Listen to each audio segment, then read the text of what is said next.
کتنے لوگ پوچھتے ہیں کہ فلاں اسم اعظم ہے، فلاں اسم اعظم ہے۔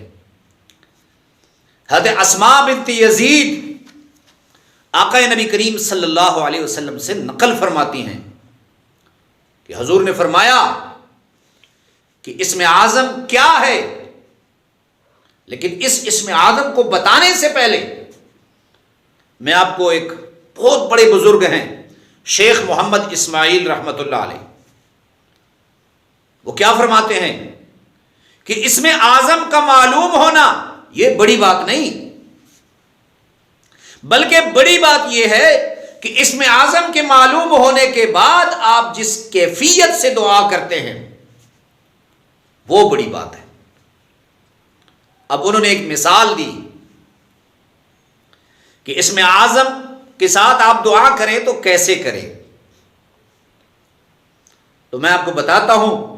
وہ فرمانے لگے شیخ محمد اسماعیل رحمۃ اللہ علیہ کہ آپ نے اسم اعظم سے دعا کرنی ہے تو ایسی کرنی ہے جیسے آپ دریا میں ڈوب رہے ہیں اور آپ سر تک ڈوب چکے ہیں، آپ کی آخری سانسیں ہیں۔ ایسے وقت میں جب آپ اللہ رب العزت سے دعا کریں تو وہ کتنی آہ و بکا، توجہ، اخلاص اور خشوع وضو سے ہوگی۔ تو یہ بات یاد رکھیں، آپ نے اسم اعظم سے دعا کرنی ہے، آپ نے ایسے خشوع وضو سے دعا کرنی ہے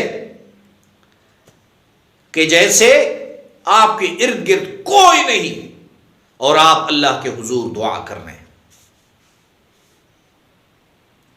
تو حضرت اسماء بنت یزید فرماتی ہیں کہ آقا نبی کریم صلی اللہ علیہ وسلم نے فرمایا یاد رکھو اسم اعظم 2 آیتیں ہیں اسم اعظم کی۔